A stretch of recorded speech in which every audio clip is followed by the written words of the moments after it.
الترتیب الخامس میز اسم المعرفہ و اسم النکرہ من الاسماء الآتیہ.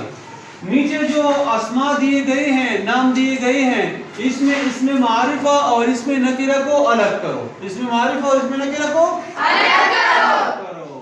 تو اسم معرفہ کی پہچان ہم نے پہلے پڑھی تھی عربی میں، وہ کیا ہے؟ الف لام. الف لام جس اسم کے ساتھ آیا ہوگا وہ ہوگا اسم معرفہ. اور جب ہم اسم نکرہ سے اسم معرفہ بناتے ہیں، جیسے صحاب بادل، اگر اس سے ہم اسم معرفہ بنائیں تو کیا کریں گے؟ الف لام لگائیں گے، اور اس سے یہ تنوین ہے تنوین ختم کریں گے. تنوین کو کیا کریں گے؟ تنوین جو آتا ہے وہ اسم نکرہ کے لیے آتا ہے. کس کے لیے آتا ہے؟ تو اسم معرفہ اس میں کون ہوا؟ الکون. یہ کیا ہوا؟ اسم معرفہ. دوسرا کون سا ہے؟ الشمس. یہ کیا ہے؟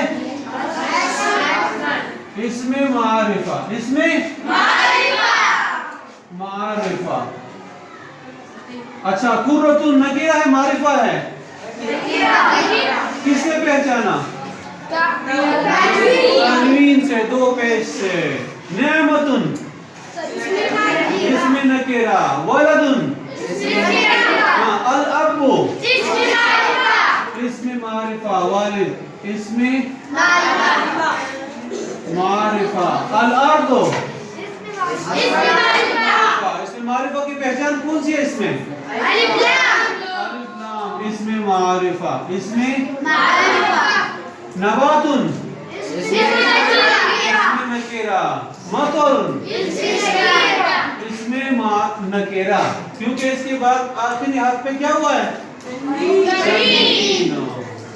اچھا، تو اسم معرفہ اسم نکرہ کی پہچان کے لیے ہمارے ساتھ الف لام آیا اور تنوین آیا. دو زبر دو زیر دو.